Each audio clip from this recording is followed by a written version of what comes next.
Welcome to In Edina, a program about the people, places, and activities all around the city of Edina.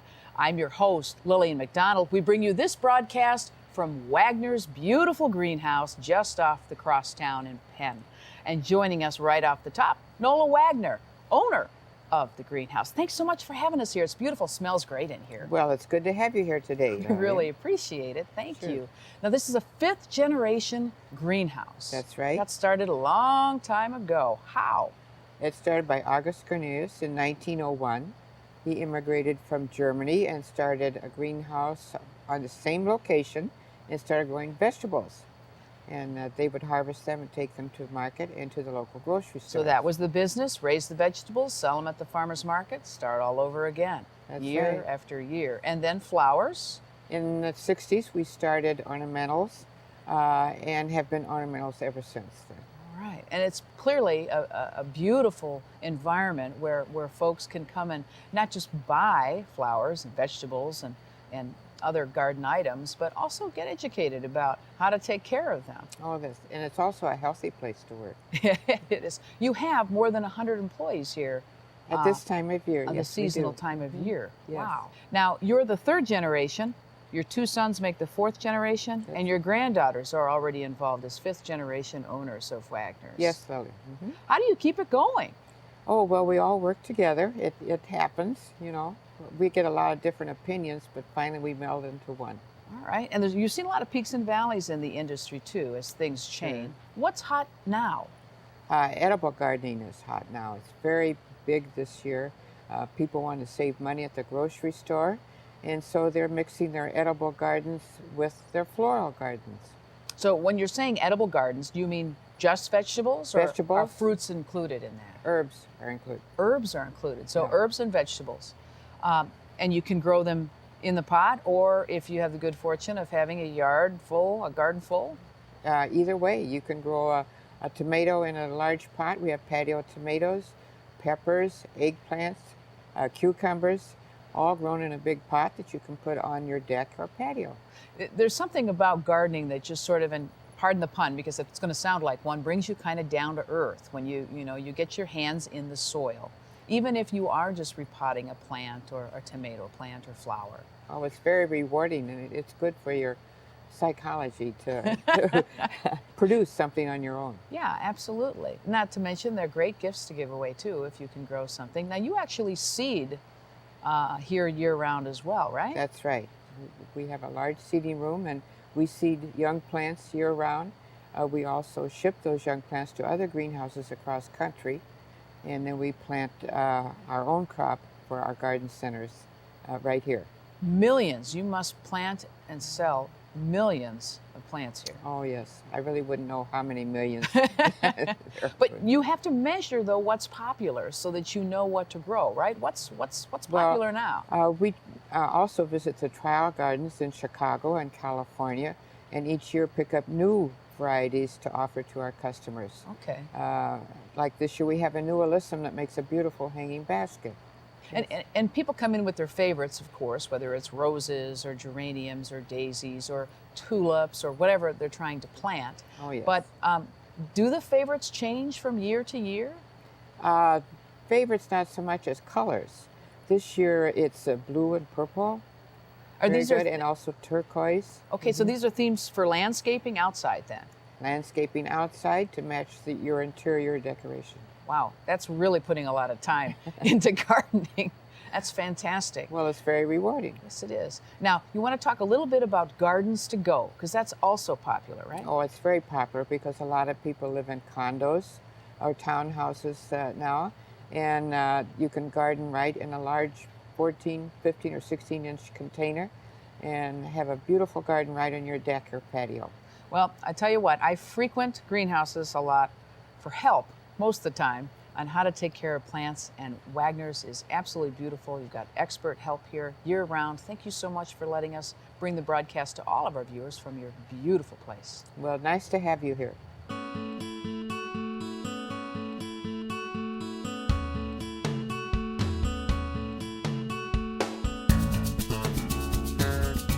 Well, water helps our gardens grow and it keeps us healthy too, but our water resources need your help. Joining us to tell us why, Julie Westerland, Communications Manager for the Minnehaha Creek Watershed District. Welcome to Edina. Thank you very much, Lillian. We really appreciate it. Why does water need our help? Well, many of our water resources, our lakes, rivers, streams, and wetlands are polluted. And there are things that people can do in their own yards to help the water stay clear. Can we completely eliminate pollution in water systems? No, Lillian, I don't think we can, but there's a lot we can do to reduce it substantially. How bad are they right now Well, here in Minnesota? In Minnesota, about 40% of our water resources don't meet the standards for clean water. What's in the water that's not so good? Well, there's things like phosphorus, which turns the water green with algae. There are toxic pollutants like mercury and chlorides, the salt that we put on the roads. And there are pesticides and Fertilizers other in our yards, fertilizers yep. and sediments that make the water cloudy and unlivable by fish and other critters. So, and every person can help out the water system by playing a role in living more green or being more organic about how they take care of yards and plants and Absolutely. There are things that we can all do, and as property owners and people that like to garden, we can combine our love of gardening with our caring for the environment. Now, you're part of a program called Blue Thumb. Yep. And what's that all about? Blue Thumb is a program that tries to make it easier for people to learn about what they can do for clean water, and there's basically 3 things that Blue Thumb promotes. One is a rain garden, which we can talk about a little bit more, a native plant garden, and using native plants to stabilize shorelines along our streams and lake shores. Well, let's start with a rain garden then. Sure. So 3 different things. One, a rain garden. Yep. And a rain garden is a shallow area in a person's yard that's planted with native plants that have deep roots that help the water soak into the ground. It's just like a little depressional area in your yard that captures that rainwater runoff and helps it soak in the ground. Does it have to be a big area? Does everybody have to have one, or how does it help? Well, it has to be located in an area where it's going to capture the rainwater runoff that's coming from your yard or even from your street. And we can put in what we call a curb cut, which is a little area in the curb that allows the water to run off of the street into your garden and help take care of some of that pollution. So it's better for the water to fall into the garden than it is to fall into the sewer system Absolutely. and then eventually into the rivers and streams. That's right, because the way our urban environments are built, they're designed to get that water off of the land as quickly as possible. And so the water runs off of our rooftops, our driveways, our streets, and it's picking up pollution on the way and going right down into our lakes, rivers, streams, and wetlands. Second way we can help, planting a native garden. Yes, planting a native garden is great because native plants require fewer inputs. We don't need to do as much watering because they have deeper root systems. And we don't need to do as much fertilizing and adding chemicals, which is, again, bad for our water. Right. Native plants also provide habitat, and they provide habitat for the smallest insects and birds and butterflies, things that pollinate the flowers and that feed the songbirds and the larger critters that we really want to attract into our gardens. That's right. Bugs are good. They're also good for the earth because they help aerate everything. That's exactly right. They're part of the living community. We're always trying to get rid of the things that we think are bad, but really they all play a role in our environment. Exactly. We do live in an ecosystem. It's important to remember that. The third way that we try to protect the water systems in is the shoreline, right? Right, exactly. Planting native plants along the shoreline instead of our more manicured look that we have on a lot of our lakes and streams where we've got lawn that's mowed right down to the water's edge. That grass only has a root system that's a couple of inches deep, and the roots are what holds the soil and the bank together so that we minimize erosion. If we put native plants that have deeper, thicker, heavier root systems in place, it's going to keep that wave action from eroding the shoreline and the higher flows in our streams from washing our stream bank away. And that's our property, so we should really be concerned about keeping that shoreline in place. And again, those native plants are going to provide great habitat for all the critters that live in the lake and the stream ecosystems. There's really a lot to learn. It sounds complicated, but it really isn't. It's about how to keep the peace in the gardens and the water system so everything grows up healthy. We can get more information from the Watershed District? Absolutely. You can go to www.minnehaha-creek.org, or you can visit the Blue Thumbs website, which is bluethumb.org. All right, Julie, thank you so much for your time. Thank you, Lillian. Happy gardening. Thanks, you too.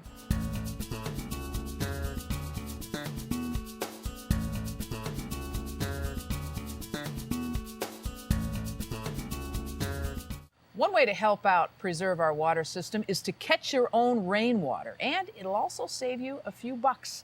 And joining us to tell us how we can do it, Claire Blazer, Education and Outreach Coordinator with the 9 Mile Watershed District. Thanks for joining us. Thank you. What a cool opportunity this is. Oh, yeah. Tell us a little bit about the Watershed District before we get into the rain barrel. Well, basically, watershed districts are there to protect and preserve our water resources in each watershed. And if you think of what is a watershed is an area of land where water rains on it and drains to a common area.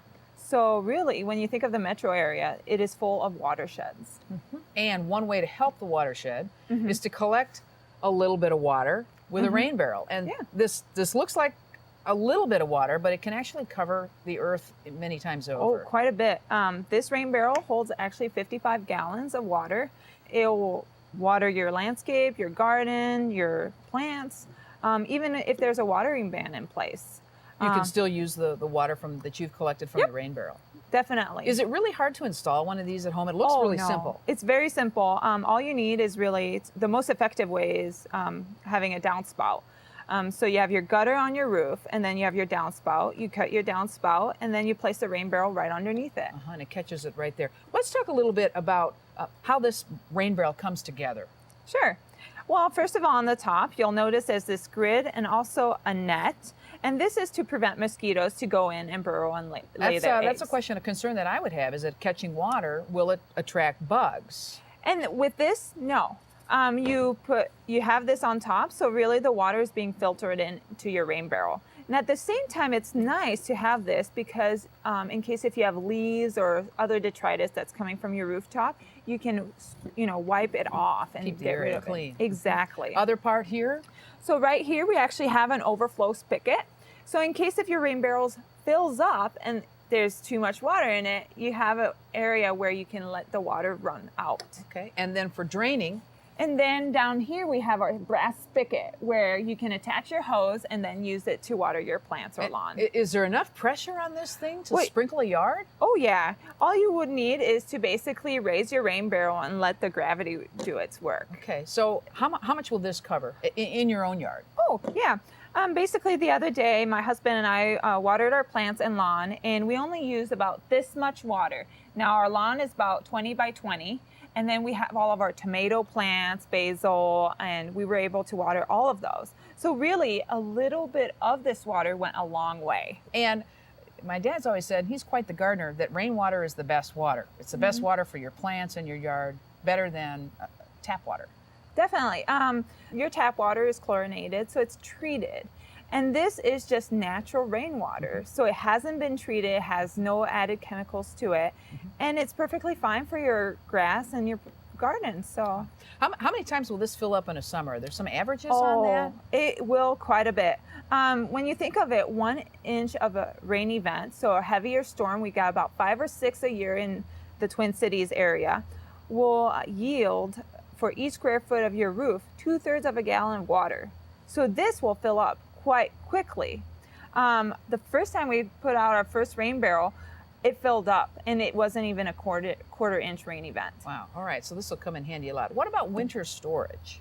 Winter storage, what we do is we basically empty the rain barrel, and then you can put it in your garage, or you tip it upside down where it is.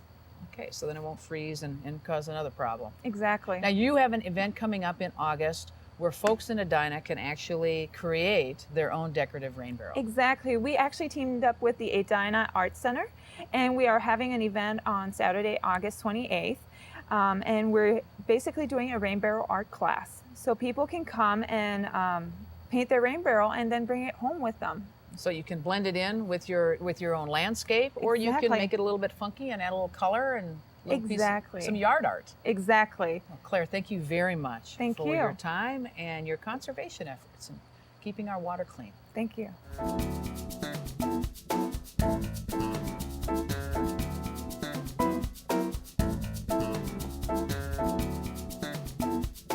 The city of Edina has a green thumb, and he not only dabbles in the city, but he takes his work to lilies around the world. Joining us, Tim Zimmerman, horticulturist for the city of Edina. Welcome. Thank you. You do amazing work. Tell us what you do for the city first. I work with the Edina Garden Council, which is about 120 members, and we have 2 greenhouses there, which we do about 100 city gardens throughout the park system. And you've been working with the city for 26 years. 26 years. Making sure everything is immaculate. And on the side, you are cross-pollinating or hybridizing lilies. How did you get into that? I got into lilies from my brother, Tom. Right, he's a professor at the University of the Virgin Islands, and he got me going into hybridizing lilies. He just got started, and when I took over, I kind of blew it out of proportion. I got really involved with it, to the point that I compete in state shows as well as national shows. Wow. Let's talk about the process of what is hybridizing. Hybridizing is taking pollen from one plant and put it on the stigma of a other part of a lily. And the thing is, what I want to do is take a very fresh flower that just newly opened and put it on another flower that just newly opened and put the pollen on it and then cover it up with tin foil and then record what you did. Mm-hmm. And then it takes a process about 2 or 3 months for the pod to form. And then the following winter start planting the seed, which takes another 2 to 3 years before it will bloom. Wow. So this is not a short process. This is somebody who has a lot of patience, because you actually have to cross-pollinate or hybridize a bunch of times before anything really takes. Right. Sometimes it takes me 2 or 3 times in crossing, which could be another 5 to 7 years or longer, to get the plant that I'm shooting for. What your goal in cross-pollinating, with Easter lilies in particular we're talking about, is to reduce the amount of pollen in the flower. Why? Well, over the years, I used to go with multicolored flowers. And after I got bored with that, I went with pollenless lilies. And the reason for pollenless lilies, because it makes a great cut flower and you don't have to take the pollen off of it. Mm-hmm. And it's great for the florist industry. And I'm told that if you remove the pollen, the flower actually lasts longer. Is that true? That is true. Okay. So when you got started by creating colorful flowers. And Yes. you took your work into the cross-pollination process and actually developed 5 new lilies. Can you name them for us and tell us why, which ones? The first one, back in 1995, I registered at United Kingdom in Europe. It's called Desert Storm. It's a deep, bloody red lily, down-facing, with a green nectar inside. And I named it for all the troops and people that served at Desert Storm War at that time. Mm-hmm. And then soon after, you created 4 additional lilies. It was many years I didn't do anything with registering lilies, and I finally decided I better register a few more. In 2008, I did 4 more. And the first one was Riley. It's a white lily with purple speckings on it. And that one of the crosses derived from that was basically a Latvia cross from the country of Latvia. I was spending probably 5 years in the crossing of that and creating new lilies on that. Wow. And you named that flower after your daughter. Riley. Another one of my stepdaughter Morgan. It's an orange lily and has a color tone of a different type of orange inside of it. It's like a 2-tone color, but it almost glows in the dark towards evening. Wow. That lily was brought to the Missouri show, national show in Missouri last year, and it went on the awards table. Wow. Then you have Ring of Fire. Ring of Fire, it starts out a little bit yellow on the tips, then it's red, and then yellow in the center. It's like a glowing embers, like from a campfire. Mm-hmm. And then Dream Julius. Dream Julius, my first pollenless registered lily. Julius Wedecamper, he provided Prince Diane and Charles lilies for the royal wedding. Wow. When they got married, which was Snowlark. And in remembrance of Julius, he made mint fudge. I made mint fudge pollenless, and now I call it Dream Julius, which is a yellow lily with purple brush marks. It's almost good enough to eat. And it's pollenless, yes. Nice. Pollenless flowers, beautiful. Now, when you register these flowers, this isn't just a matter of cross-pollinating a flower and say, hey, I made one. You actually register it in the United Kingdom, where all the information is kept so that there's no duplication of anything. So it really does make a mark when you register a flower that you've created. Yeah, when I register, it's a 2-page process. And everything has to be measured, how many flowers, the height, color, everything. And they keep record of it. And the lily that I register has to be different from any other lilies that ever was produced. Now, you are working on one more lily that I'd like to mention in honor of your other daughter. Okay, I've been working on one lily for 11 years. I'm trying to make a lily duplicated as Purple Rain. Purple Rain is a white lily with purple brush mark. Julius Wedekamper made up many years ago. I've been working 11 years to make it pollenless, and so far I've been unsuccessful. And hoping one of these years I will get a pollenless lily with white with purple brush marks.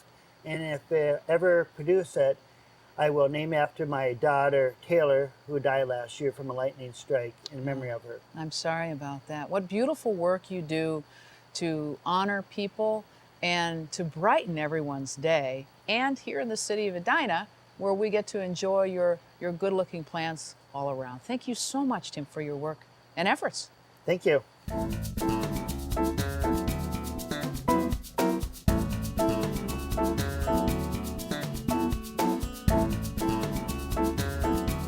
Well, while your gardens are growing, why not take a minute and see what everybody else is doing? Here's an opportunity on July 21st, a garden tour in the northeast part of Edina. Joining us to talk about it, Diane Plunkett-Latham, accomplished gardener herself, I might add, member of the Edina Garden Council. Welcome to In Edina again. Nice to see you. Thank you, Lily. Tell us a little bit about the garden tour coming up. Well, we've got 5 gardens, and each of them are quite different. I can just give you an example of each. The first garden is in an English cottage garden sort of arrangement with perennials and hostas, and that's Betty DeMar's garden. The second one is a classic boulevard garden full of sun perennials, and behind the home, down by Minnehaha Creek, this is Catherine Niewoner's garden. It's a beautiful shade garden. The third garden is Catherine Abbey's garden, and that's full of woody plants that you won't find many places. One, for example, is an espalier. She teaches espalier. What is espalier? Espalier is the art of growing plants in one plane. That is a limited height and width. For example, she has apple espalier. And she also has other woodies, a pleached hedge, for example, and that's a hedge on stilts, so to speak, where you prune off the bottom branches and then the top is full. And she has a blue home, and she specializes in blue perennials that go along with matching. That home. Nice. Yes. The fourth garden is Kurt Nelson and Mark Fries, and they were the 2006 HGTV Gardeners Challenge. HGTV comes in and you go away and they redo your whole yard. Wow. The back of their home, they had a cement slab and a garage, and when they returned, they had a swimming pool, a waterfall, places in the cement that you can plant as well as have your planters, and a perennial garden in the front. Cool. And then the last garden is Mark Campbell, and he was educated at the University of California, Santa Cruz in organic gardening. And his specialty of organic garden has him growing 50 varieties of fruit trees and berry shrubs, and he cans and preserves. He also is a member of the Hosta Society and has 450 varieties of hostas. Wow. Because we have so much shade in Edina, the hosta is kind of the national flower of Edina, really. And he's just fascinating, and he's very happy to tell people about organic Well, that's gardening. the nice thing about going on the tour. If you're struggling with your own garden, as I am, you have an opportunity to ask questions about flowers, plants, vegetables, weeds, Sure. and how they got it all together. Yes. And also on the tour will be Arneson Acres Park. The tickets are $12 in advance or $15 at the door at Arneson Park. Arneson is the city's foremost perennial garden, and it has about 20 different gardens there. There's a lily garden, a perennial garden, a hosta garden, and many different kinds of trees from ginkgo to conifers. So it's Wow. fun for the public just to walk around in there. Now you might be wondering, what does the Edina Garden Council do with the proceeds of this? Most of it goes back into Edina's parks. When you're at Arneson Acres, you'll see the $50,000 gazebo that EGC donated, a $52,000 fountain that EGC donated. So we encourage people to come to the garden tour, and we'll have a mini plant sale, which is a good deal. Arneson Park too. Yeah, you get a chance to take home some perennials goodies. There will be $2 a piece. How do we get tickets, Diane? You can get tickets in advance for $12 by going to the Edina Garden Council website, where there'll be a phone number, or you can get them from any Garden Council member. Okay, great. And on the same day of the event, July 21st at Arneson Park? You can go to the park and pick them up in the gazebo for $15. All right. And the time of the tour is from noon until 8 p.m. in the evening. All right, Northeast Edina Garden Tour this year. Don't miss it, July 21st. Thank you so much for telling us about it. Thank you for having me. See you there. Will do.